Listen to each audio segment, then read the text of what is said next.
Hello, Internet. How's Hello, everybody Internet. doing?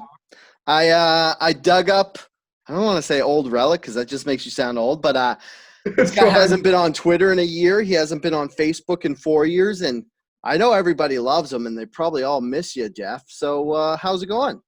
Doing well, Dale. It's good to see you, man.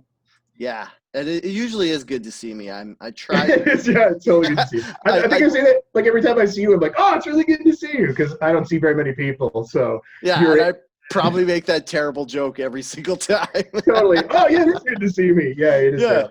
I'm pretty rad. You are pretty, yeah, you are pretty Uh, rad. That's That's how a you tell someone's not rad when they have because to they say tell you they're they're rad. rad. Then how do you know you're rad if you don't tell people you're rad? Oh, that's a good point. All right. So Always tell rubbing us a his bit hands. about yourself. I guess there's some people who might not know who you are. Right on. If my mom decided to come back after she bolted on us from swearing too much, she usually, Really? yeah, she was like, oh, I tried to listen to your podcast, but you swear too much. And I was like, yeah, that's, So, I swear a so lot. what you're saying is swearing is okay. Yeah, swearing is Okay. fine. Yeah. Okay. Right on. I mean, if you don't Um, want, last time I tried not to swear, someone made fun of me. So I Why? don't Because you know. sounded too clean. Because I said F, but I like saying fudge. Like, Yeah. I lived with my friend Becky, and she had a 4-year-old, Yeah. and then she got mad every time I swore, which makes sense. You have a 4-year-old. So I started saying fudge instead of fuck, Yeah. and it just stuck. And then there was this show, Happy Endings, Oh yeah. and it had, I think it was Damon Wayans Jr. on it, Damon Wayans Jr., and he didn't swear because it was like a nice TV show to like make you feel good. And he would say fudge. And there's this one time where he's like, aw, fudge, fudge, fudge, fudge, fudge, fudge. So I yeah. was So it like, just yeah, stuck, and it's now like it's something you say. You brought it into your lexicon. yeah, I get. it got Can you stuck in remember there. from A Christmas Story? Oh, fudge! Only I didn't say fudge when he drops like his dad's bolts off the car, like he's changing the tire. And like, yeah, Oh, that's yeah. what stuck in my head. I saw that when I was a kid, and I was like, so I say fudge because like we have a kid. Actually, I have a good story about my brother.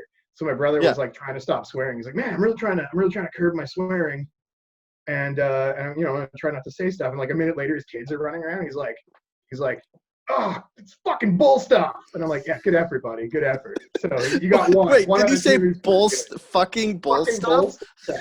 I'm like, oh, you got one. You got one. I mean, Yeah. he took his swearing down 50%. I mean, So really, he cut it in half. So he's actually doing a good job. So I'm yeah, proud of him. personally, I'd say you should probably That's a around victory. your. Well, the weird thing was growing up, since I grew up on a farm, our Yeah. parents were always like, "You're allowed to say shit," because Yeah. to us that's not a swear word because It we comes deal out with of the animals. cow manure. And I think my dad just didn't want to say manure and sound like a giant nerd, so he wanted to say shit so bad that he's like, "It's okay if you guys say shit, just so I can say shit." Yeah. Don't worry. Manure is the scientific word for Yeah. it. We don't want to say that. We'll just He's say like, shit. "What are we, the French? We're not saying manure." The common colloquialism is shit. It's cool. Just say that. Yeah. Yeah, I don't even. Is manure a French word? Probably. It sounds like a French word. Yeah. You're asking like a fake French guy. I'm asking you because you have a very French last name. Wait, is I that? do. Am I in this day and age? You're not on social media right now, so you're a bad That's person. correct. Well, no, I'm on Allowed to say- Instagram. Oh yeah, So Instagram's like the gateway social media where it's like you could just post pictures and get out. Like you're totally, like, you can set it aside. yeah, your bad opinions and regretful posts don't really go up there unless you like you're an Yeah. Instagram model and you post half naked nudie stuff.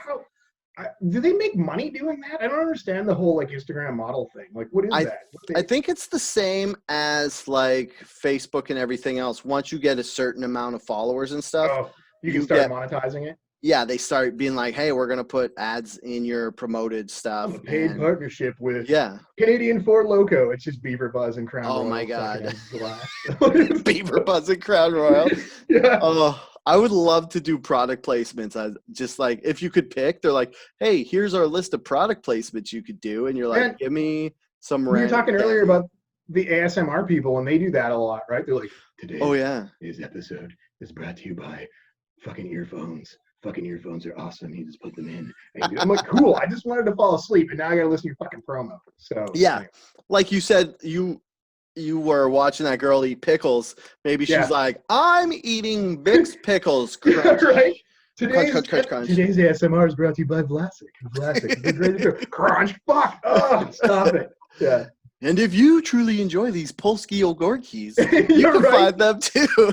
We've got a snappy little gherkin here for you. That's Yeah. something I've said a number of times in my life. So, oh yeah, I was gonna ask you, is Yeah. it okay to call you very French man since your Yeah, last name is I- Gauthier? Sure, that's totally fine. Did I get mean, it? Did I get it? Yeah, pretty close. Pronounce it. Oh, okay. yeah. You give me the real one. Gauthier. Gauthier? Gauthier. Gauthier. Yeah. So it's okay. I think I A got lot it. of silent letters. So it's ridiculous. kind of like, it's not a soft T, but it's like a middle of the road T. I Like get it's not because a I'm goat. Yeah, it's a Gautier. Gauthier. Yeah, it sounds like Yeah. food. Like It does. It sounds or Gautier like cheese. yeah. Oh, so yeah, that's like it's hard coming up with nicknames for that last name. Like no, like Geoff doesn't rhyme with much except chef and ref. So those aren't really like good, solid, shitty nicknames. But like people started getting creative with my last name and calling me weird names. Like I've been called Goats for a really long time because the first part's like Gauthier. It's playing hockey. Everybody called them Goats. My Instagram handle is at Mr. Goats. My former Twitter handle is at Mr. Goats. I had a blog that was MrGoats.com. Oh, blogs. Yeah, remember Remember blogs? those? Driving SEO for most corporations. Yeah. That's literally all. So sorry to get nostalgic like, in the middle of your sentence there. No, it's okay. Somebody I worked with called me Geoff Goat Pate one time because that was his like closest. It was like a sick burn for him. He was a little less than. He was probably at home. He's like, oh man, goat I'm gonna pate. go for you. Geoff Goat Pate. He was probably like so jazzed when he said it to us. Oh, he was stoked. He was so stoked. I'm like, cool. Yeah, that won't Go. stick. So now it will. Now it'll stick. Now it'll. But as of this podcast, it'll. And it just like fucking clunkered and nobody even noticed. He's like, right, if I could practice that in my shower and nobody cares. No, right. all the time in the world, just in the mirror and like before you. Okay, I'm ready. Today's the day. Today's the day. I'm gonna call him. He's like, I don't understand. That cracked up those shampoo bottles. Right? It was perfect. Perfect. It's all about the execution, John. All about the execution. So before I mentioned you're not on social media because you're a smart person whose brain works. I mean, he used to. It works better now. Yeah. Everybody, because it's funny because everybody's like, I'm going to take some time off Twitter. Like Twitter's the specific one because it's the biggest like dumpster fire of a social media site, and like Facebook and stuff, you could keep in touch with your family, so everybody just kind of keeps it so you could passively understand what's going on. It's a Rolodex. To your exactly. So you can hang out with them one day. Yeah, but Twitter, that's the one that everybody's like, I'm gonna take some time off Twitter because this isn't affecting me nicely. And then like 2 weeks later, they're like, oh, I feel so much better. Hey guys, can't wait to just ingest all this hate. Then 2020 happens, and you're like, well, shit, I guess I should take some mental health time off. So that was, like when I left Twitter, it was just like it was a cold leave. It wasn't like, well, fuck you guys, I'm out. I was just like, no, I just don't want to do this anymore. That's a good. How long ago was this? It was like a year ago at least now. Yeah. You don't have it marked on your calendar? Yeah, like a sober chip every month. I'm not on Twitter. I get like a little thing. Sorry, Derek, if you're listening. Yeah, they probably don't even give you chips because you have no one to show because you're not on Twitter. To show it to, right? I can't take a picture and show it. I follow this one dude on Instagram, and he's like, he's had that 1 month sober chip up like 45 times. I'm like, dude, it's not working for you. It's not like happening, right? I mean, it's still a month each time. That's good. Yeah, it's true, I guess. But I mean, like, I don't know. It's just like drinking. It's cool. Like, just anyway. Maybe tone it back. So, what was your reason for leaving? You were just like, not for me. It was like 2019. I left for a while and I came back for a bit. Like, I had 2 Twitter accounts. Yeah. I started like an @Geoff Gauthier Twitter account like a million years ago. So when I first started, like back in 2007 or 2008. I was working for a tech firm and I was blogging. I remember blogs, and this is another blog. And I was blogging. Ladies, Geoff blogs. And I was doing like tech reviews of random tech stuff. Like there were, I don't know, it was kind of fun. It was like shitty journalism. I would do reviews of like electronics and stuff for a television show, and they had a blog, and I would blog regularly for that. So I had an @Geoff Gauthier, and it was like that was the like a bunch of tech people followed me. Like I don't really know how to use this, but I would like post the link to my blog on my Twitter account, and a bunch of people followed me. They were like reasonably famous people within the tech industry, especially in Vancouver. So it was kind of cool. I was like, oh, this is really neat. Like all these cool tech people are following me. And then like as I started using Twitter a little bit more for like personal stuff, I was like, shit, I should probably start a second Twitter account where I can like say the shit that's really me, because this one's very much like a business Twitter. And like a me Twitter. So we were talking earlier about like different personas and shit on Twitter, and like how it could be like you can talk to somebody in real life, and then you see them on Twitter, and you're like, whoa, they're this bombastic, crazy, awesome person, and you just totally want to know them. And in real life, they're like an absolute, like they're a shy, like a shrinking violet. They don't speak, and they're like, wow, okay, cool. So you're two different people. I'm not really like that. So, but because this other one had like all these professional people following me, I was like, okay, I'm gonna keep these two things separate. So I started the Mr. Goats one. And that became my like hang out with buddies and talk about hockey and motorbikes and like I don't know and bullshit, right? It became like the bullshit one. So it was less that I had two personas. I didn't post anything on the or on the Geoff Gauthier one. I just put like my business tweets on there, or like my professional tweets. It was almost like a LinkedIn Twitter account, right? And then LinkedIn came along. I discovered LinkedIn. I'm like, well, okay, I can use this now. So the Geoff Gauthier one sort of disappeared. So Mr. Ghost was going along fine for years. I had that account for like 1,000 years, like a really long time. I think I started that one in 2009 or 2010. And so like I had that one for, a really, really long, like 19 years or whatever. Like, no, 9 years. I can't now. So, hey, you're a blogger, not a mathematician. We get it. So yeah, exactly, right. So I left Twitter the first time because I went to a concussion rehabilitation clinic after I got knocked out playing hockey like one too many times. So I was trying to be intentional about everything, so I got rid of it. And then I was like, once I was back from the clinic and was back working, I was back doing everything again. I was like, yeah, I really need a place to put my thoughts. Like nobody blogs anymore. I trashed my blog because I was sick of paying $15 a year for my domain name. It's so cheap, it's ridiculous. It's $15 more for motorcycle parts. So I resurrected the Mr. Goat's Twitter for a little bit. Yeah. And then I was like, nah, okay, forget this. A couple weeks went by and I was like, oh, I missed this. Okay, I'm not gonna bring back Mr. Goats because that's bullshit. I don't really want to, because there's like thousands of people that follow me, and I'm like, I don't really want to deal with all that. So I'll resurrect my like old business one. Yeah. So I brought back my @Geoff Gauthier one, and there was like 3 weeks where I was just following like motorcycle people, news, Scan BC, because that's freaking awesome. I love it. Oh yeah, that's a good account. Yeah, and like you and the Outrage Factory podcast. Hey, I followed like the shit that I really just wanted to have coming in. Yeah. So then it was less about me posting and more about how I consume media.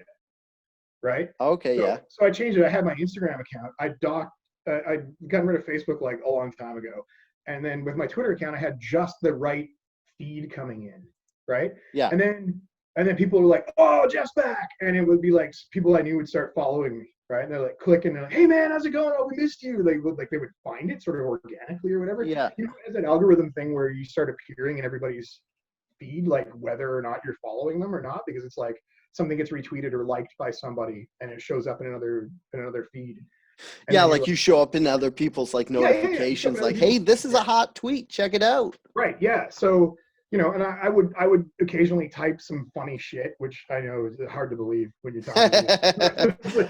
I didn't want to say anything here. I was letting you roll. That guy, again, I just said I'm funny, so naturally I'm not funny.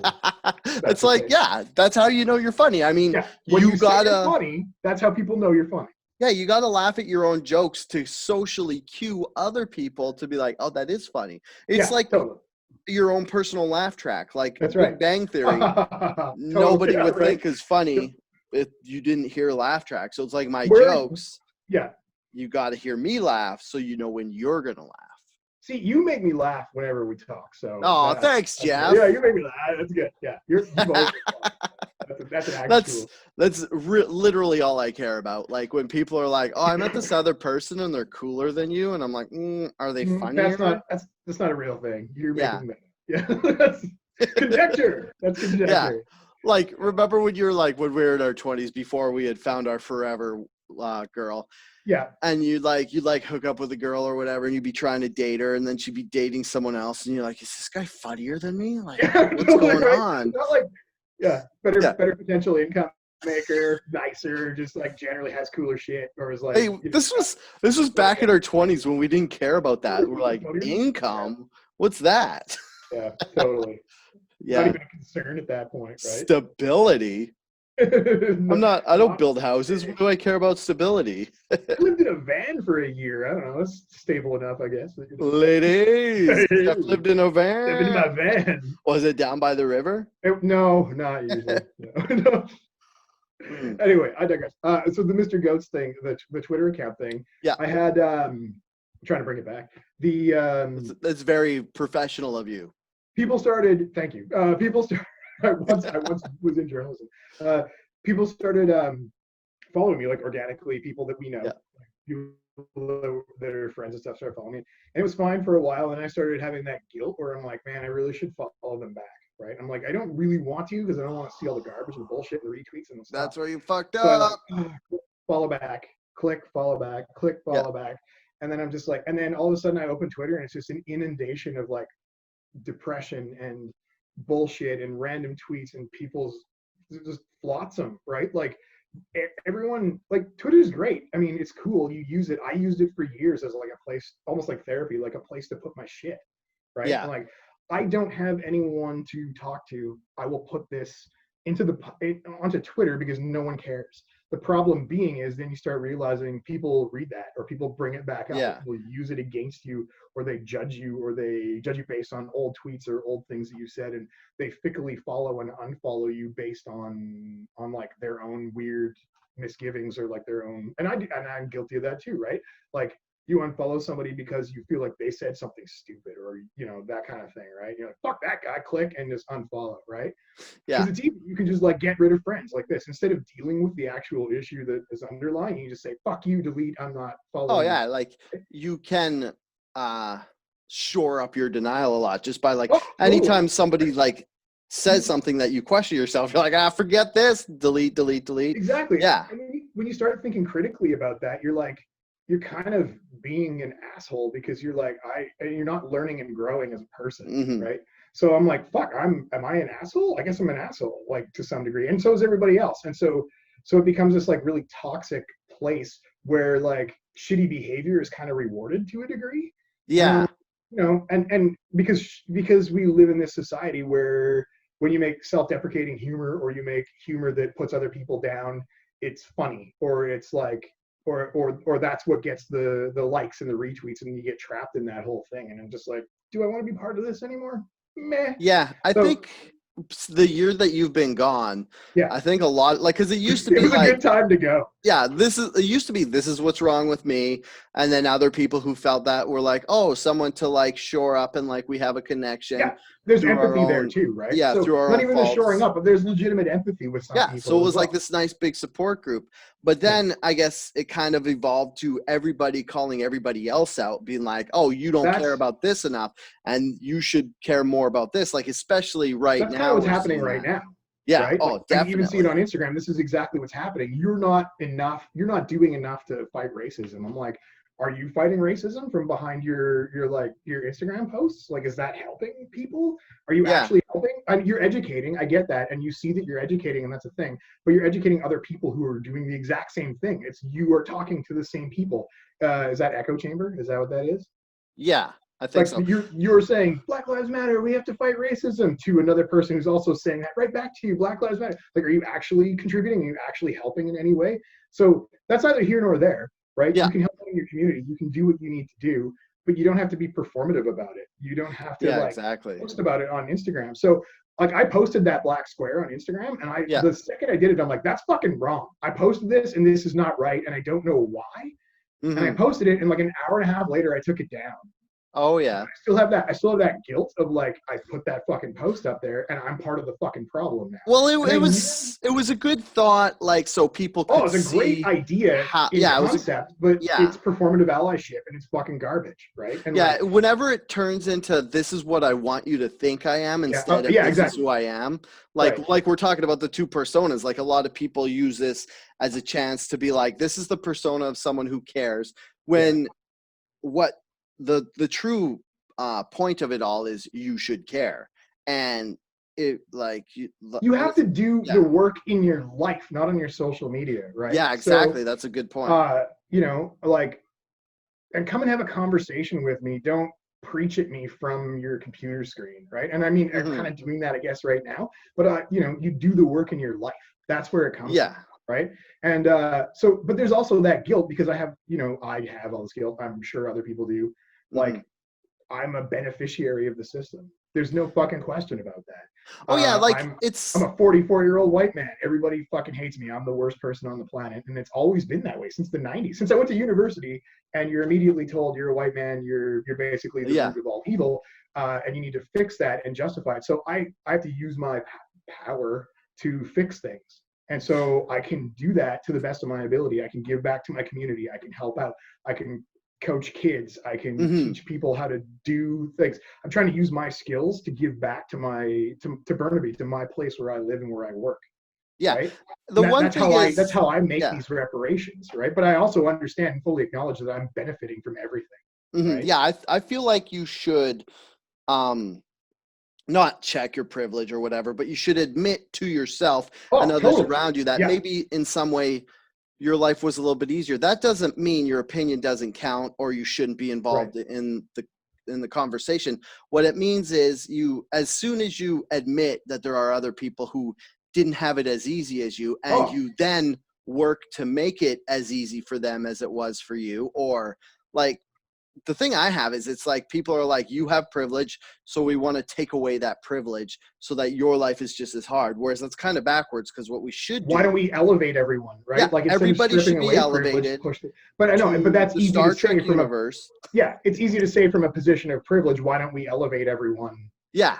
into I, privilege, because it doesn't fucking work that way, right? So yeah. to some degree, we have to be uncomfortable in our whiteness to bring it down a notch, right? And so Hmm. yeah, work towards that. But like the way to do it for me personally isn't through social media, right? That Hmm. does nothing to help change anything, right? It might change some opinions, it might change some people's minds about racism and stuff, but you have to kind of already be hardwired with it, and you have to have those conversations with people. Like in the hockey community, we have tons of different people from everywhere, right? Yeah. Even in coaching ball hockey too. Ball hockey was even a more diverse group of kids, right? And you have to be sensitive. Well, I had a dude on my team who was dragging his ass out on the court, Yeah. and he looked like he was gonna die. And I'm like, what the fuck is going on, dude? I pull him off the ice or the floor because it was floor hockey. I'm like, Yeah. what's happening with you? Like, are you gonna be okay?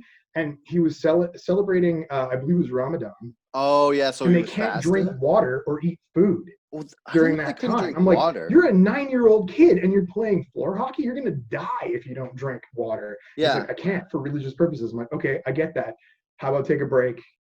We'll Yeah. sort this out. And I talked to his mom later, and she's like, oh yeah, he's super strict about it. And he wants to obey everything. I'm like, that's fucking awesome that he's doing that.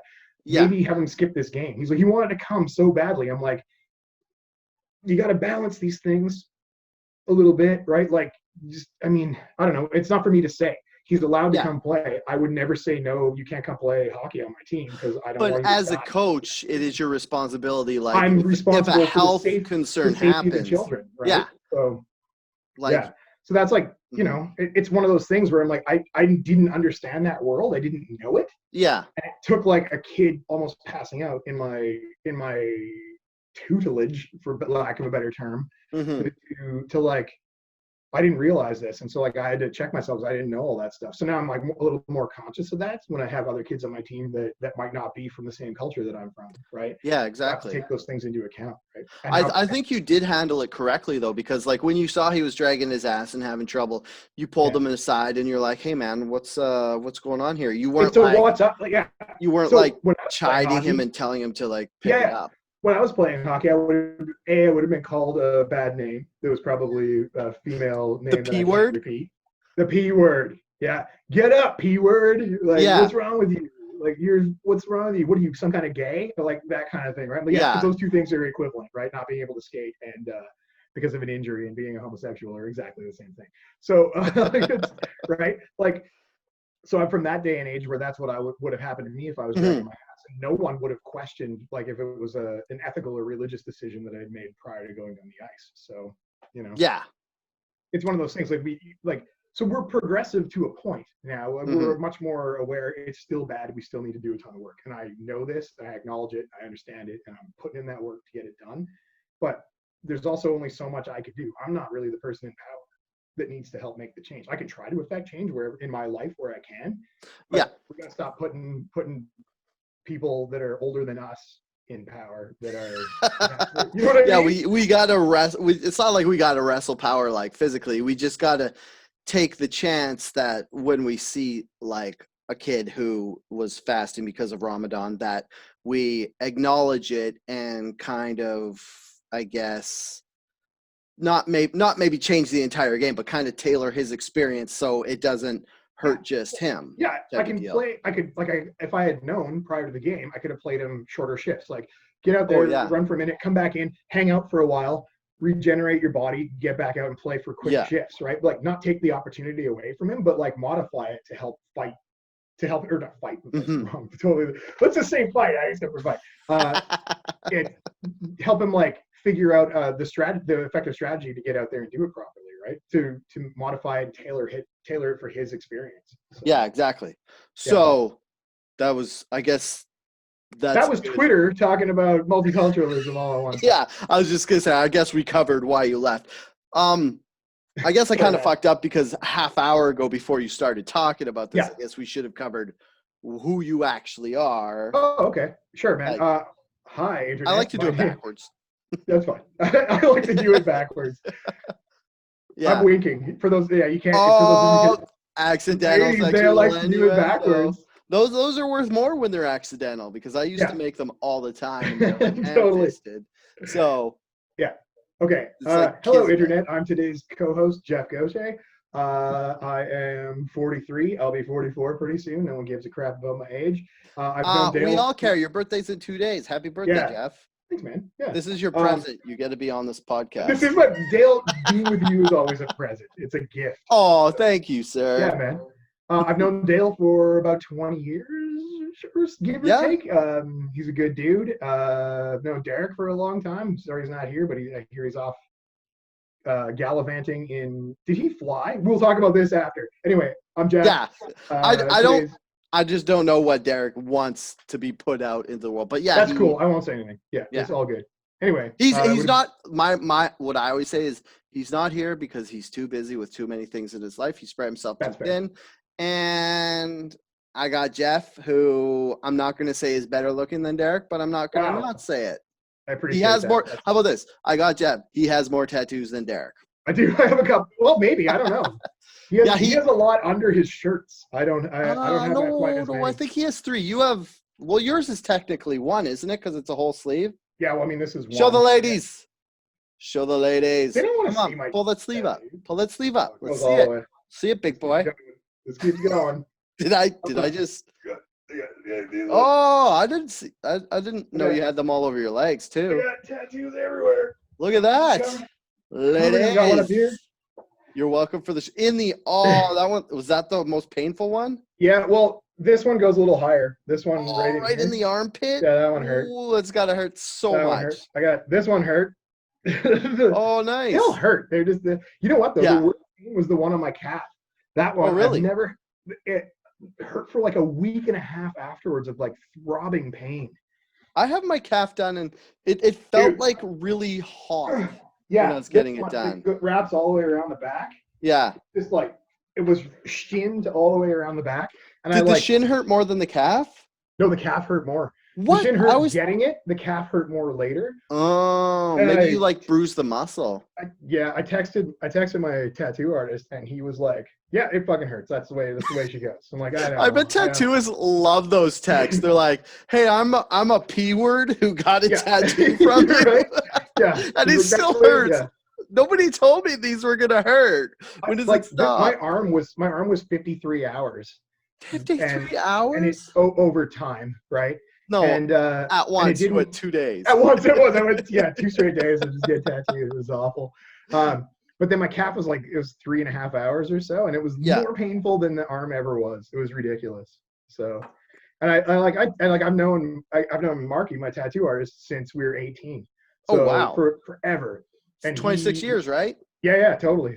Good math. I do math. You do math. And you're like, Marky's done like the bulk of my tattoos, and he's like, yeah, just like they hurt. Like the calf hurts. Like that's just a hurty part. Like, I mean, suck it up. I'm like, it's a hurty part, Geoff. Deal with it.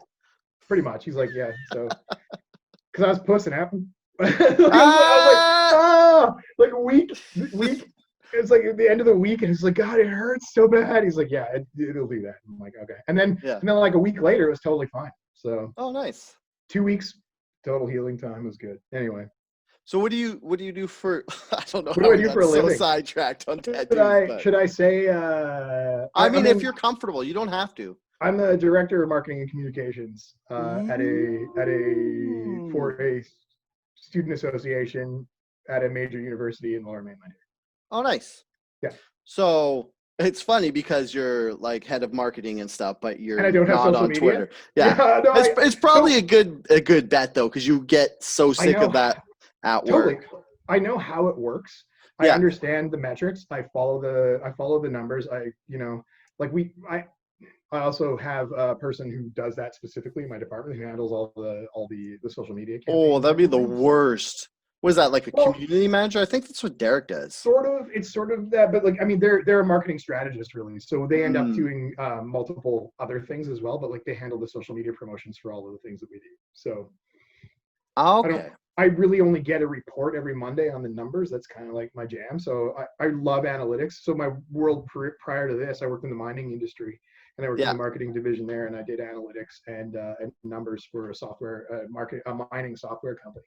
So that was kind of cool. Like that's the world I'm from. So I like metrics. I like numbers, which is funny for a guy who likes math. But metrics aren't math. It's it's almost like interpreting the numbers and making them work for people. So. Yeah, like you could just look at numbers and it's like it's all graphs. I'll get into the metrics of this podcast every once in a while. Totally, right? It's the same have all thing. these interactive maps. And I'll be like, my favorite one is like where around the world people are listening, and it's like every once in a while there'll be like one from some crazy random country like Paraguay or something. Yeah. You're like, what? They have podcasts there?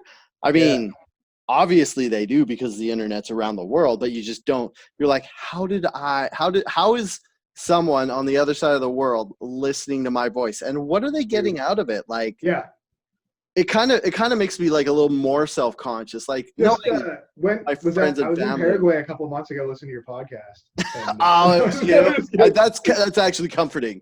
But no, it's like knowing my friends and family are listening to it, and they have like this big context of who I am and my opinions. It's kind of a lot easier to handle than just like some random person from some other country just popping in for one episode and hearing just this episode, and that's it. And you're like, I hope they got something beneficial from that. When I was in a band a while back with Marky, my tattoo artist, and a couple other guys. Ladies, tattoos, band, motorcycle. What don't you have? I'm a cliche. I'm a walking 40-something cliche. A sexy cliche. Ooh, stop. Keep going. Yeah.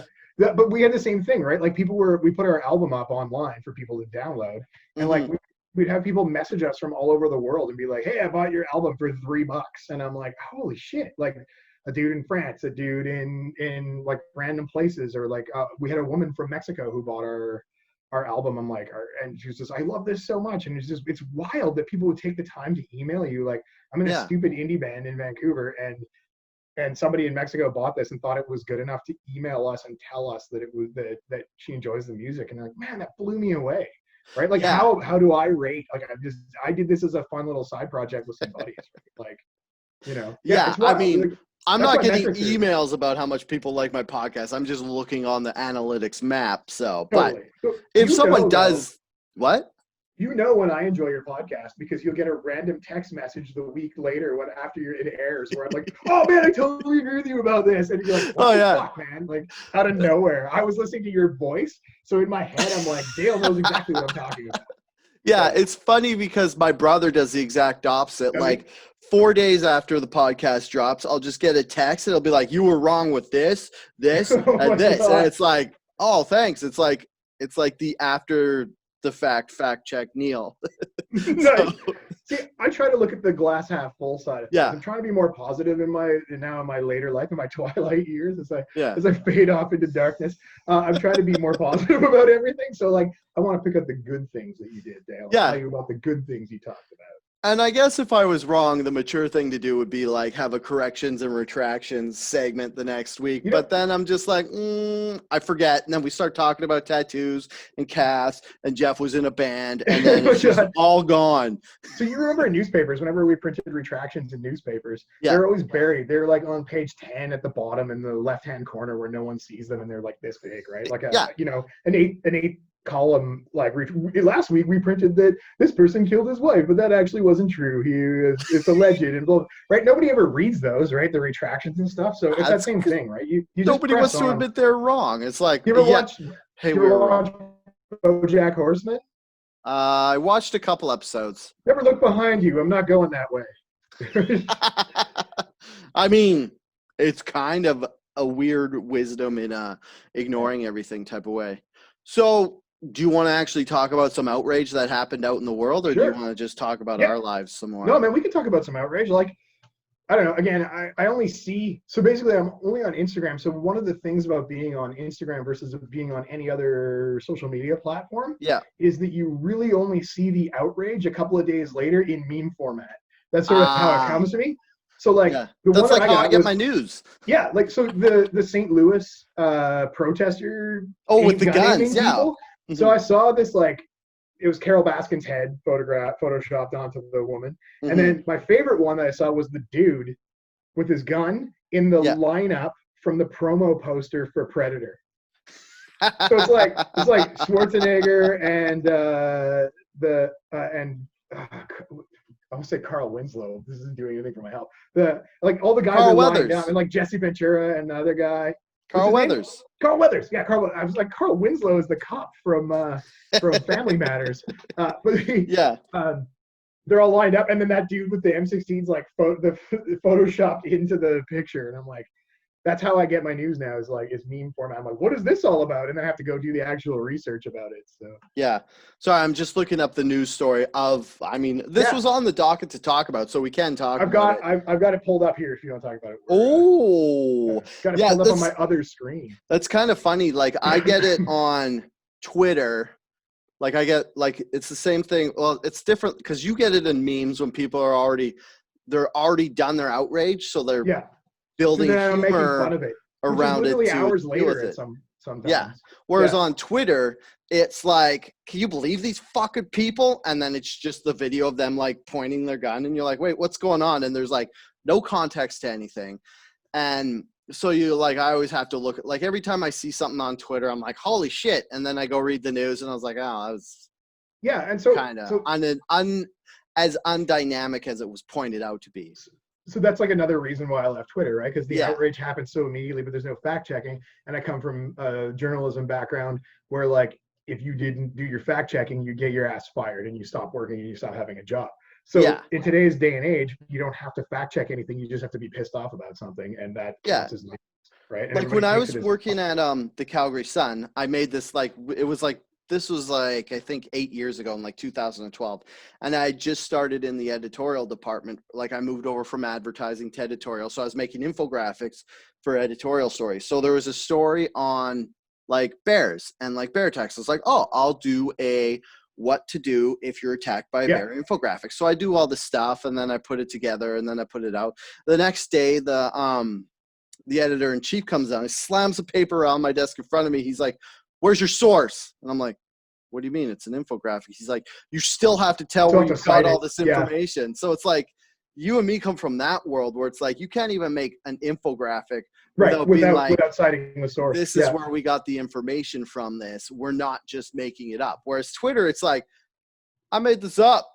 Yeah. Here you go. Yeah. Sidebar, in Yeah. the 90s, when I moved to Kamloops, I had to take a class in bear safety. I don't know. Did you ever, I guess it was high school, it was grade 11. And so Yeah. like I had to take like this bear safety introduction class Oh yeah. because there was like a super bear attack during that time in the A 90s. super bear attack? Well, like there were lots of bears, like a bunch of bear attacks. A super bear, it's just this big ass bear coming in. Talk about immediate disappointment. Like I thought you were talking about a bear with superpowers attack somebody, but you just meant there's a huge attack. Yeah, factory. I had back in the I was walking with like an old girlfriend's mom. We were walking around the corner. We were walking the dog, and we were walking around the corner, and I heard this dog barking. It was like hoof, hoof, hoof, like this like really deep bark. And she's like, "Oh, it's the horse dog." And I was like, "Oh my god!" In my brain, I immediately went to like a dog that's like the shape of a horse, or like a big ass huge dog. And then she's like, it's horse, like it's got a hoarse voice. So talk about immediate disappointment. It's a tiny dog with a hoarse voice. And I heard horse dog, and I was like, oh man, this is a huge dog, and it was totally a tiny dog. With I hear horse dog. I'm like, dog as big as a horse. Big as a horse. Amazing. I gotta pet see this thing. dog. Yeah. So turns out it was just a small, like a Scottish Terrier with a raspy voice. So like, it's just a small dog with a raspy voice. Right? Yeah. Yeah. So, anyway, immediate disappointment. In the 90s, bear class, they issued us with bear bangers. Oh, the 90s, what a great resource for comedy. Bear bangers. It's basically like a cap, like a small blast cap that you screw in and you go bang and you hit it and it scares them away. It makes a big, shockingly loud noise. I imagine none of those bear bangers were misused. They were never you and your friends for anything. Yeah. Yeah. It's basically like a small blank from a firearm that you come issue and you're like, use these if you go in the wilderness. I'm like, outside 5 seconds later, bang! I know the people I went to school with, and maybe even me at some point, they're like, okay, each of you get one bear banger, and then you and like 5 of your friends are like, let's put them all together and see what happens. Make a big bear banger. Let's make a super bear banger. Yeah, to fight that super bear that's been attacking people. Yeah, that's not a nickname you want to get in high school. Hey, super bear banger, what's up? Oh, yeah. I mean, unless you're into that, there's nothing wrong with that lifestyle choice. Yeah. In this day and age. Totally, yeah. Oh my god, I think we can draw the line there at bestiality. So, I think that's like where we can draw a line. Yeah, unacceptable. Bring me super bear and a horse dog right now. Let's put this together. I like how it's like everybody's like, where do you draw the line? And you're like, right here on this side of bestiality. You tell me when I cross it. Yeah, right on that side of bestiality. My favorite thing is we're going to talk about these protesters. Oh yeah, well they're not they were aiming their guns at protesters. So I was talking to my wife about this earlier today too. Yeah. And she brought up a good point. So these are people who live in a gated community. There's so much shit wrong with gated communities. Oh yeah, like just know that we don't agree with gated communities on this podcast. We were on vacation in California like 100 million years ago. Our kid was like, he's 10 now. He was like, I don't know, 2 or something at the time. We were on vacation in California. We were talking to this American couple, and guns are so like ingratiated in their life, and we were talking about them. And the one couple was like, that's how it should be. And the other couple was about Canada, like not having any guns. Yeah. The other couple was like, oh, I don't know about that. I think we got to have our guns. Like they weren't super gun forward people, but they were like, you can't take my guns from me. Like as a person, guns are part of me and my culture. And the other people were like, no, we shouldn't have any guns. They're from Colorado or something. We were all to California on vacation. It was just like an interesting conversation. So it comes back to this. These two people were casually protecting their gated community property with the firearms that are entitled to them by law and 200-300 years of American culture. Oh yeah, like I saw the video and I was like, they're on their own property, right? Yeah, they're on their own property. Like their law allows them to have firearms. Whether or not you're pointing them at people. Yeah. it's a different thing altogether. But like you and I we would think that's weird and wrong and like not Mhm. correct. Americans are like, nah, this is how we do it. People are coming on my property, I'm gonna shoot them, and then I'll call the police to come in and fucking clean it up. Yeah, from me, I was like, well, you're on your own property. You're in a gun society, so there's nothing wrong. Like, it's Yeah, they're legally allowed to irresponsible. have those guns. Yeah, it's irresponsible and rude to point them Yes, at people because you don't know absolutely. when they're going to go off. And like proper gun discipline is you never point a gun at someone unless you want to shoot them. Intention, So right? Intention. yeah, them waving them around. Also, another thing too is like if you have a gun and you wave it at people, that's a good way to find out who else also has a gun and wants to wave it back at you. So But that's America in a yeah. nutshell. Like, if you want to talk about gun culture, that's sort of what it is, right? Like, it's Mhm. almost surprising that no one else had a gun to point back at them. Like, Yeah. that's the story right there, right? And the other thing too is like all these like stand your ground clauses and all these legal clauses. Like if someone else did point a gun at them from the street, is that like grounds for you feel intimidated and you have to defend yourself? Like it's weird because everybody was pointing this out, like, look at these pieces of trash people pointing guns Yeah, at people. But it's like you gotta back it up and you gotta like fucking but like that's the talk about the outrage whole culture, right? society. Yeah. Because Like you're seeing a viral clip of people pointing weapons at you. It's unnerving because you don't want to see that. You don't want to feel that, and you never want to feel threatened. And that mhm. video is you immediately feel threatened by these two people, right? You're like, Yeah. those people have guns, they have privilege, and they're like, and they're scary. And it's Mhm. scary to look at that, and it makes you mad because you don't want to be on the receiving end of those. Of like the dude's holding an automatic rifle, like Yeah. fucking terrifying. That's scary. And it's like he's like a lawyer and They're both lawyers, and she sits on the bar, like oh the wow. board of the bar in Missouri. And like he's got a diminutive posture. So Yeah, those are the last people you want to like scare or anything. Like and it's weird because it's like we're just seeing this snapshot of what happened and it's yeah. like everybody's like this is terrible, these people blah blah blah, they should lose their jobs. And it's like, well, no, they shouldn't. Someone should be like, hey, you need better trigger discipline with your gun. But But it's like it what also they were like, doing was legal. but it also demonstrates that fragility of the people with, right, the people who Yeah. are in power, the people who are in control. They're losing it, so this is their reaction to stuff, Yeah, I think right? this also Like, leads. there's no talking. There's guns first. Yeah, Talking is after. yeah. Like we're gonna set. It's like we're not gonna settle this. We're gonna make sure nothing happens first, and then it's Yeah, like stuff just pops off so fast. totally. I mean, Um. and one of the other things that I can never get around too is like, and again, this is me putting my own life on stuff. I live in a townhouse in Burnaby, so it's not like I have a yard to defend or I live in a gated community. People are welcome to walk freely around our yard. Yeah. It's cool. So Hmm. Like I live in a what I condo, and it's yeah. like I'm just seeing people walk in and out all the time. Oh, we have yeah. We've Mhm. got like a throughway right in front of us Yeah. that goes like between two condos. It's like totally open. I don't know. It's So just weird. what? I mean, I know we're Yeah. off topic a little bit, but it's like one of those things where like it's so far out of the scope for me to be able to understand, and I don't know if that's a privilege thing or a non-American thing or a gun thing or like I don't know. It's just so far out of my wheelhouse. I don't get it. I So think it like might I be a see it. class thing too. Like I like unless I win the lottery or I have rich relatives, I have no idea that they exist right now. I will never live in a gated community and I Oh, would never feel well, like I needed to live in a I gated don't. community. Yeah, I don't know. Like thinking about the people that live in gated communities.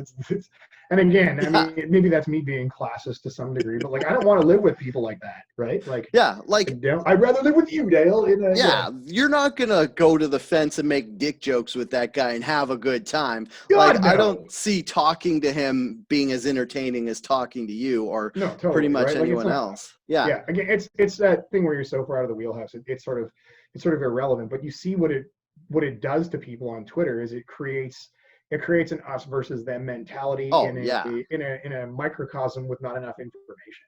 So Yeah, like it's basically Twitter I everybody's find pissed. is like it's us and them and it Yeah. keeps separating everybody. It's like you have like a bowl of sand and then you're pulling out grains and then you have a littler bowl of sand. And you're like, well, it's still us and them. And then you get down to like 3 or 4 grains of sand and you're like, well, it's still us or them. So it's like it just feels Uh, like it's separating all the time. Yeah. Yeah, I think totally. another thing I wanted to talk about Yeah, too, which is kind of the same, was because a lot of people, when they posted this video about the people in St. Louis, they wanted to be like, where do they work? What's going on? And they want those people to lose their jobs. It's sort of like yeah, retribution because that for, seems to be the go-to now, yeah, right? like the cancel culture. It's like, well, I seen what you did and I didn't like it, so you don't get to eat tomorrow. And the problem, me on Outrage Factory, we've always talked about this. I think one of the first times it came up was 2 years ago when a lady in Denny's was arguing with people Oh, and I told remember them that. to go Yeah, back to their country, and then she got fired. Later, she got her job back when nobody cared. But the thing was, we were like, look, she should maybe have to go to anger management, all this training, but she shouldn't lose her job, because as soon as you set that precedent, it's not always going to be you who gets to pick who's fired. And yeah. and it turns out on Twitter, we're seeing that now. Like there's this TikToker, that sounds so harsh when you say But it, yeah, but she said, if I see anybody say all lives matter, I'm going to stab them, which you're like, yeah, don't say that online. And she lost her job. yeah, And I don't know if it's justifiably or not, but if you're getting into cancel culture, you got to realize that there's a lot of fucking closed-minded right-wing people who are your boss, maybe not specifically your boss, but they're bosses out there. And if you're setting the precedent where when somebody does something you don't like, they lose their job, then there's gonna be a yeah. lot of left people starting to lose their jobs now too.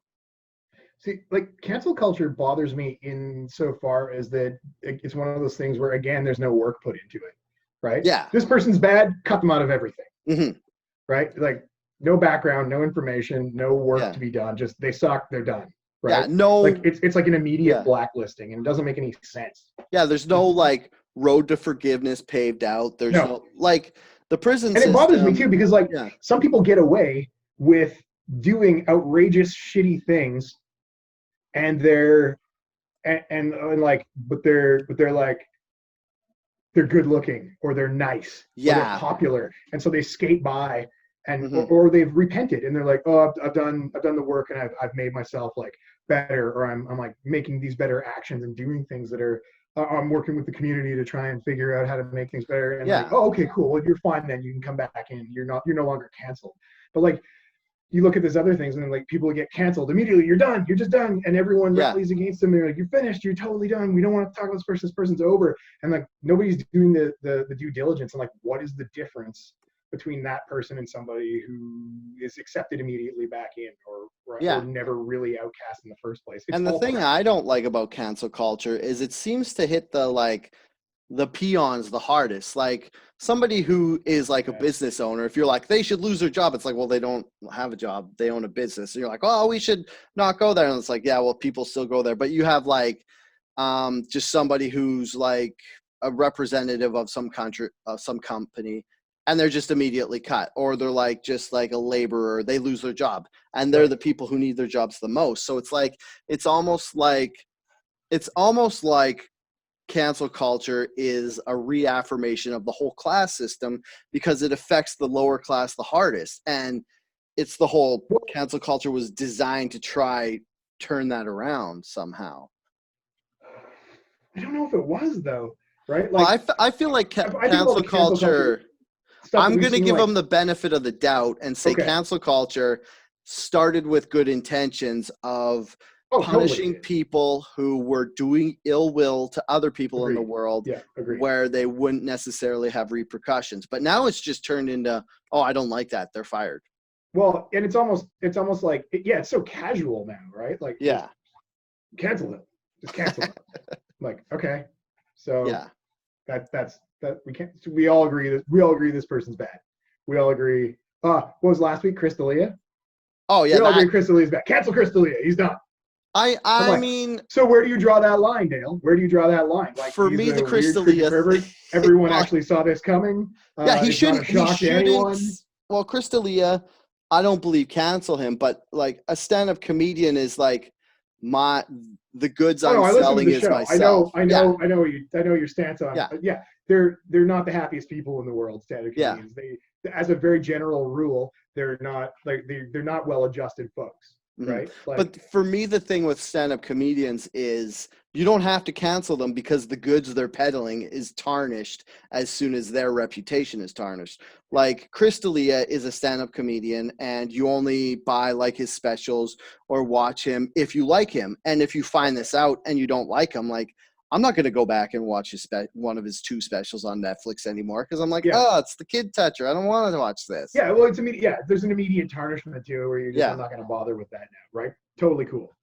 Yeah, but as opposed to say a receptionist at a car sales lot, which was that Right. girl from the Denny's, what she's peddling has nothing to do with her personality or how much you like her or hate her. It's just like in a perfect world, it's how well she does her job. And so canceling her doesn't really change. I don't know. I kind of got lost in the metaphor here. No, but it's a hard thing to talk about because like even this, you and I discussing this, does this put me in the window for not cancel culture necessarily, but you know, if my coworkers or my boss or somebody hears this. Oh, if your coworker, if your boss listens to this, I'm gonna be super pumped because this is the product that I'm peddling. But I get what you're saying. Whole thing. It comes back to that whole thing. Like, you know, most of the shit I post on Instagram is pictures of my motorcycle, pictures of my kid, pictures of my wife, and pictures of shit I find in the creek down by our house. Like that's like the bulk of the stuff. Like it's innocuous garbage. If someone found my Twitter shit and started reading it from 2013, then maybe they'd think differently of me, right? Or like, and I've had this discussion with other people that I work with too. Like, what do we like? Do I follow you? Do we not follow each other on Instagram or Twitter? Or like, do we? It's about establishing a boundary, right? Like, you know, hey, I heard you were on a podcast. Do you want to listen to it? I don't know. You need to make that decision for yourself, right? Like, yeah, like I on purpose don't tell people I work with to listen to my podcast because. Not because I think it'll get me fired or whatever, but it's just like to them, I'm a coworker. I'm not. Well, I guess I've turned into the dick joke guy because I can't hold those back even at my job. But I don't want to turn into I don't want my political affiliation to affect the way that I have to deal with my coworkers. Yeah, no, totally, and I get that. Yeah, and like. I try to live as openly and authentically as I possibly can. And I know everybody tries to say that. We're all doing our best. We're all doing as best we can. And like, I've been on another podcast too, where I talked about like You've been cheating on me with other podcasts? No, I was on with Jess's podcast about a year ago now. Just talking about like the concussion issues that I had and stuff too, right? Like, yeah. And so like, and that's out there. That's available. Like people now know that like I've had head injuries and it's like it's affected how my life has gone. Like weird things like how I have to fight it or I'm back to fighting again. I'll just battle like those conditions, right? Like the CTE and the potential for I have to keep my heart rate down when I exercise, that kind of stuff, right? Like there's some people know about this. It's like it's open common knowledge now, right? And now I'm talking to you about topics that are very sensitive for a lot of people. And like, am I the authority on this? And I guess you probably feel that way too, hosting a podcast. I'm not the authority on this. I'm not the go-to. And does anyone actually want my opinion on it? So what matters, Dale, is what we do in our lives. Yeah, right? a good thing I always do. Well, what I always insist on is I'm not like an educated authority on this. Like I just have opinions, and even if you hear what I'm talking about and you think about it, that's like a victory right there because as long as you're thinking about it, I want everybody to hear what I'm saying and maybe go take an extra look at these St. Louis people who had the guns and then develop their own opinion on it. I don't want anybody to just take my opinion and be like, well, Dale said this, so I'm taking this. I just want to like kind of you're advertising plant the seed. You're like an advocate for like doing the research realistically, right? That's like do your due diligence and make it fucking happen. Like it's easy. So that's the thing about social media. It's easy. It's very simple to just get angry about and be pissed off about whatever's coming in at you right now. It's so simple because it's right there. It's spoon-fed to you in an algorithmic format that is designed for you to interact with, right? And so it's so easy. It comes to you. Doing the actual work is fucking hard. Life in general, like you and me know this because we were like super young budding journalists. And the thing that you notice right away is it's a lot easier to be negative about stuff. Like so much easier. example is when you're starting out as a journalist at a university paper, they give you CDs to review. Yeah. And a lot of people by default, just because it's easier to like say you don't like a CD and pick out a couple things that you didn't like about it, because it's kind of like you don't emotionally attach yourself to if other people like this. Like if I say, like I remember it with the Venga Boys when their first CD came out, and I was like, yeah, exactly. I was like, I love this, so I'm going to say I like this, and then people are going to judge me because they don't like it. But if I said I didn't like it, then I would have like just kind of skirted away without having to deal with people attributing my taste in music negatively. To that thing that you wrote. It's tied inherently to that forever. So with that in mind, if you go on Twitter or Facebook or social media and you see these people talking about stuff negatively, you're like, well, they're just going that because that's the easier way to go. Totally. Like you don't want, like, it's a lot of times people don't want to defend something because they don't want to have to, like I said, with the CDs, you don't want your personal kind of persona attached to it in a negative way. Yeah, absolutely. Absolutely it is. And like, it's a weird thing too, right? Like, I don't know. Yeah. That's good podcasting right there.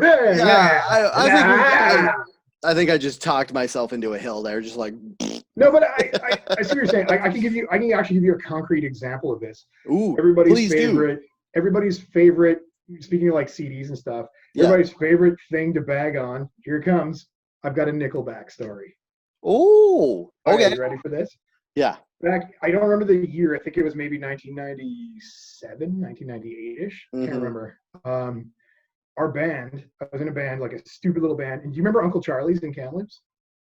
That was. It was that bar, the bar right down by the arena. That was before it was the Max, right? Wasn't Correct. it? Yeah, it was way before it was the Max. So our stupid little band was the end guests on a bill with Mystery Machine and Nickelback a million years ago. Like, what was your band called? Do you remember?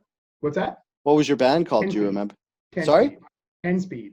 Oh. It was me and my buddy Simon and Jerry, this other guitar player. And we were like the warm-up band. The on first at 9 o'clock, nobody's even there yet kind of band, right?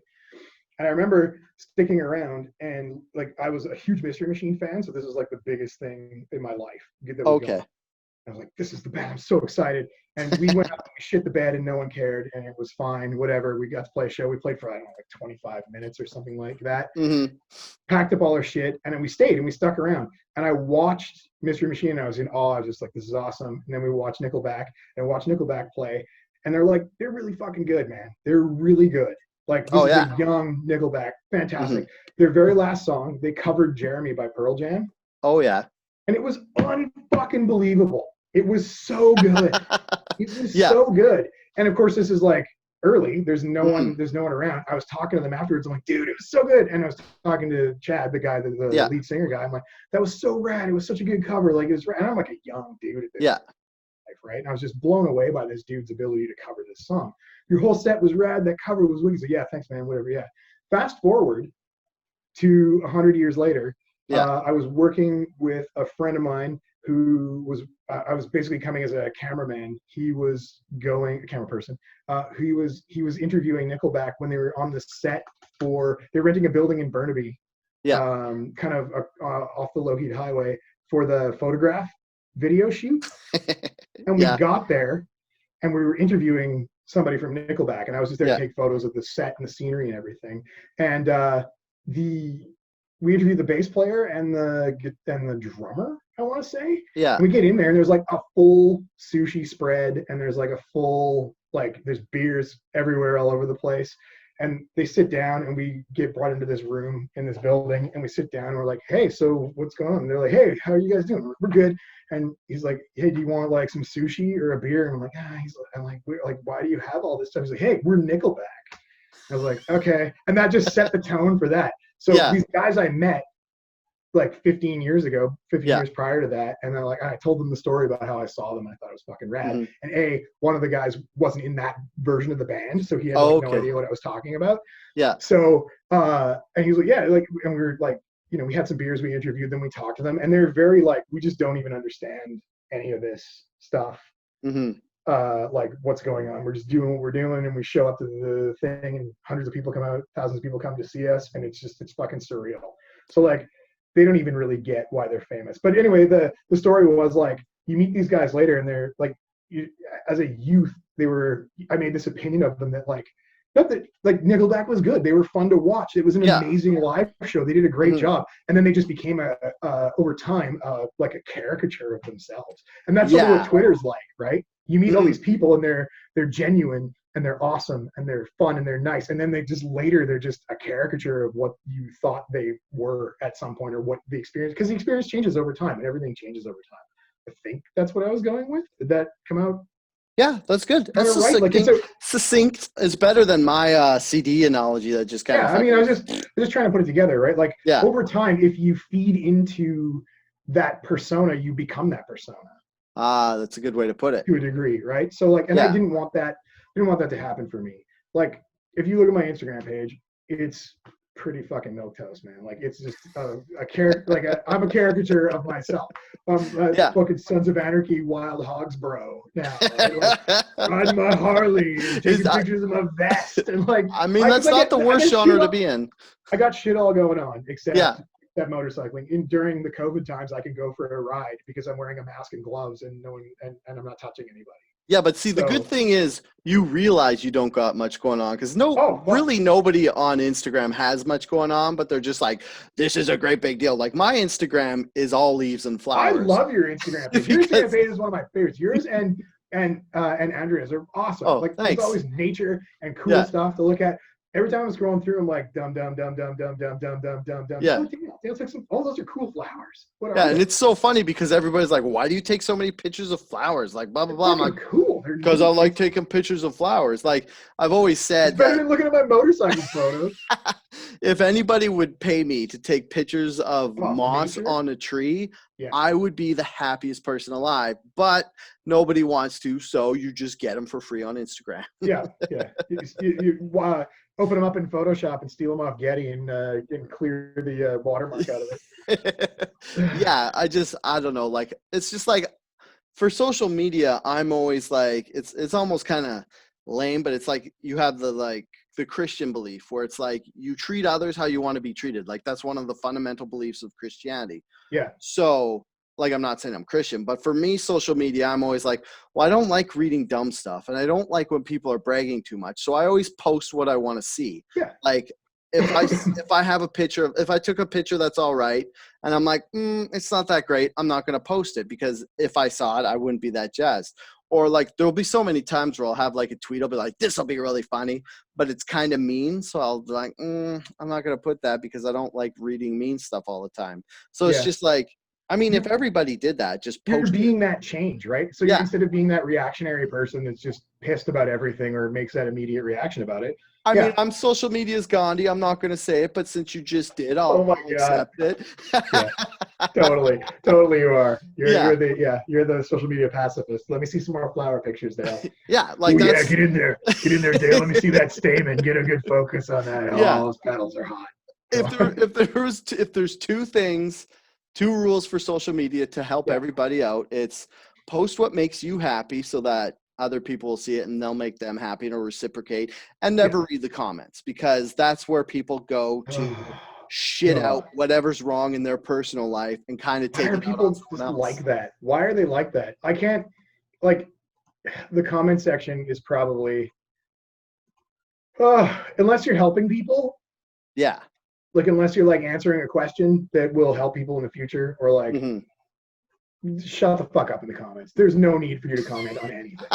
Shut up. Yeah, it's like a year ago, I posted this picture of I melded to the skate logo and the Orca logo for the Canucks, and I posted it on Reddit, and everyone's like, "Oh, this is cool. I love it. Thanks." And then some people are like, "It's stupid. I'd like it if it was facing the other way," or if it's like, whatever. Then why do you have do to it?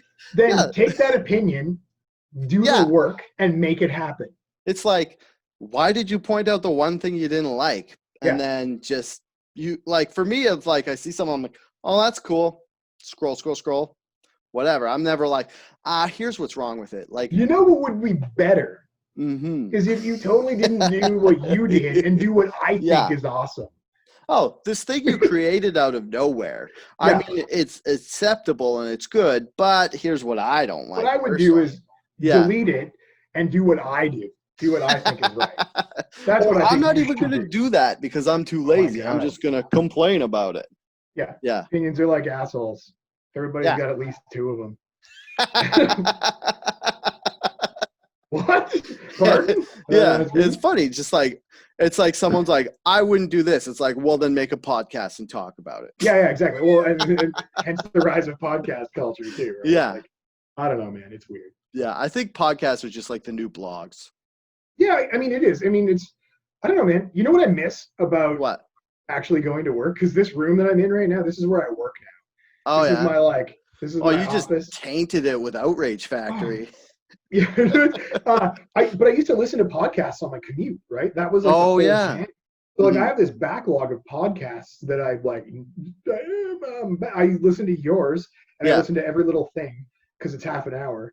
But, nice. But I've got like a pile of podcasts just in the queue that I'm playing. Like I've got This Is Love, and I listen to the Low Life Chopper podcast, which realistically, if people know this now, they're going to judge me on this. But I don't know. They're basically like rednecks that talk about motorcycles, but I love it because I like the motorcycle chat and less about the redneck chat. It's weird how good rednecks are at machines because they're uneducated, but they know the shit out of machinery. Welding.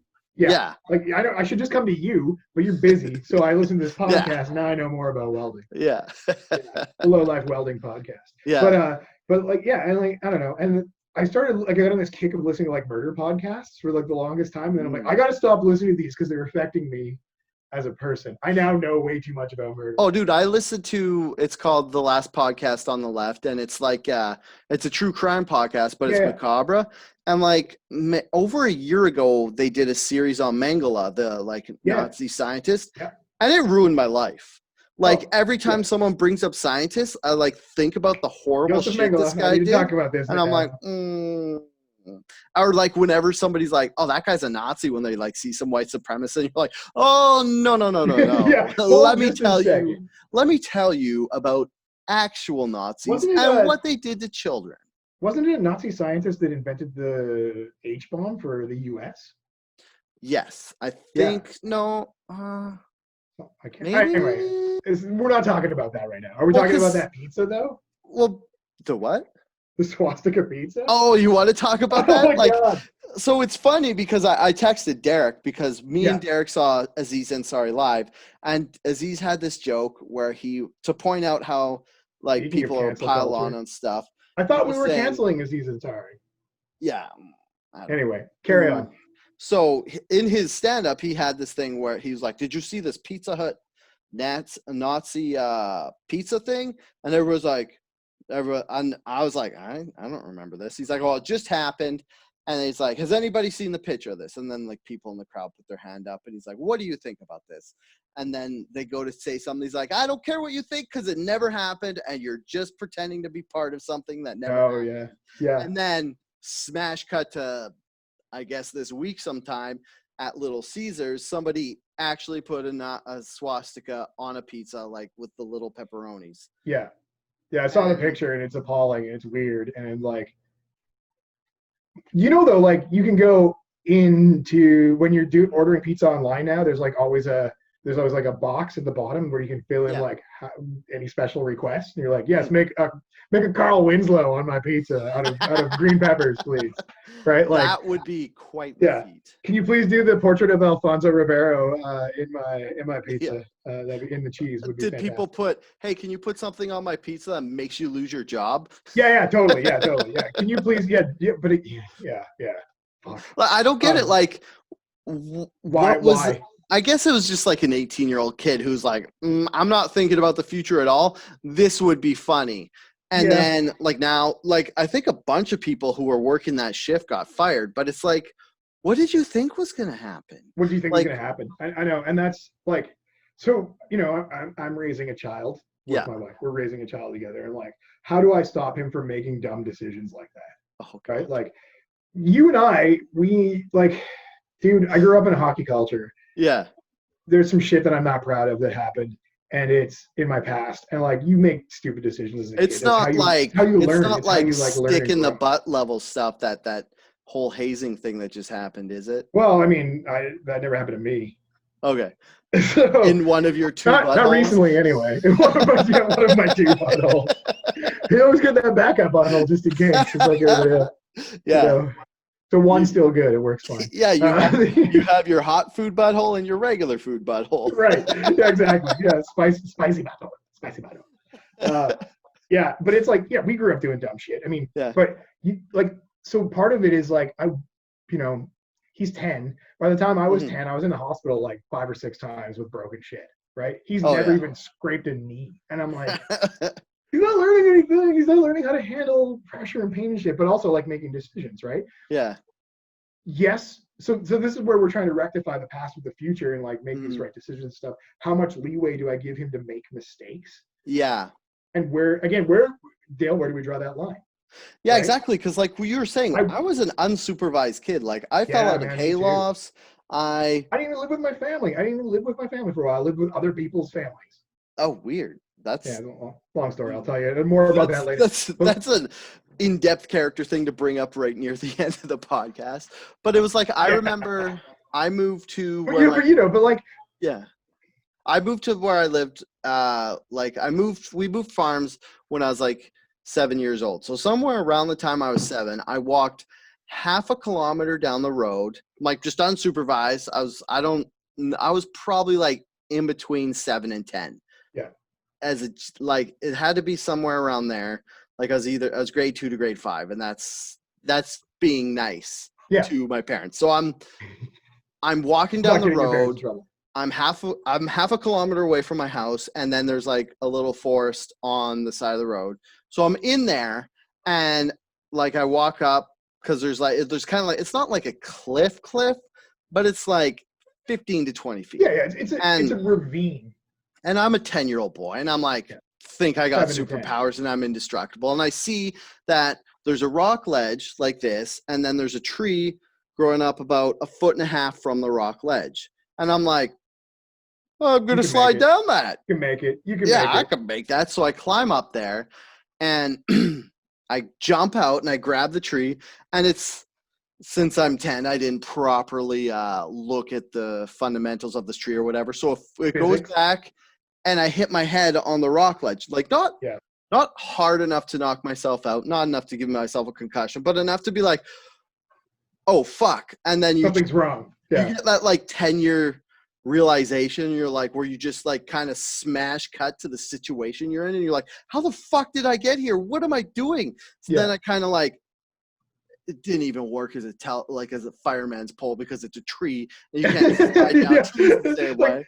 nothing added up properly the way So you like, calculated it in your head. so I kind of like just go down, and then I like walk home, like rubbing my head. And then my mom's like, where were you? And I'm like, I was just fucking around. I didn't say fucking around. I said whatever. But it's like that. Like I had that childhood. Yeah, Like yeah, I don't totally. have kids now, but like, would I let my kid do that? Hell no.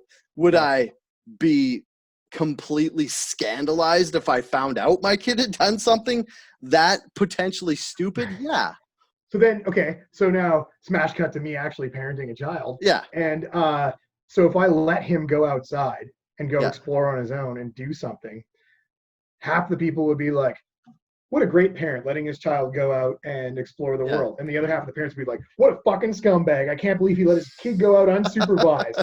And so that's parenting in a nutshell, right? Yeah. No matter what you do, it's wrong depending on who's looking at it. So Hey, it's like social media. just like social media, it's like parenting except with bigger babies. But it's, yeah, man, it's wild, right? Like there's no right or wrong answer to anything in life. You do your best Mhm. and try to block out the noise. And so there's social media cutting to me. I'm doing what I feel is the best, and I'm Yeah. learning and listening to other people and how they're doing things, and I'm taking that information and I'm using it to create something better and do something better. And you can't listen to everything. That's a perfect way to end. there's too much. That's a very but salient point. You can't listen to Outrage Factory podcast because it's amazing. Yeah, listen to us because we don't know what we're talking about, but we never pretend we do. How's that? That's great. That accurately sums it up, right? All right.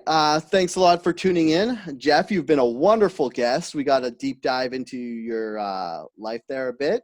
We kind of meandered, but hey, what's Outrage Factory without a bunch of tangents? Tangent Factory. You're not on social media, so tell everybody again what your Instagram is. You can follow me on Instagram at Mr. Goats. I don't expect a giant rush of follows and signups. I don't really look at it anyway. My analytics people will tell me on Monday how my social media is performing. It's pictures of my motorbike and my kid and my family and stuff. So. Hey, that's all you need. You can find me on Twitter at SuperDalebot. You can find the podcast account at Outrage Fact Pod. Yeah, sure. Yeah. You can find us on Facebook to watch this.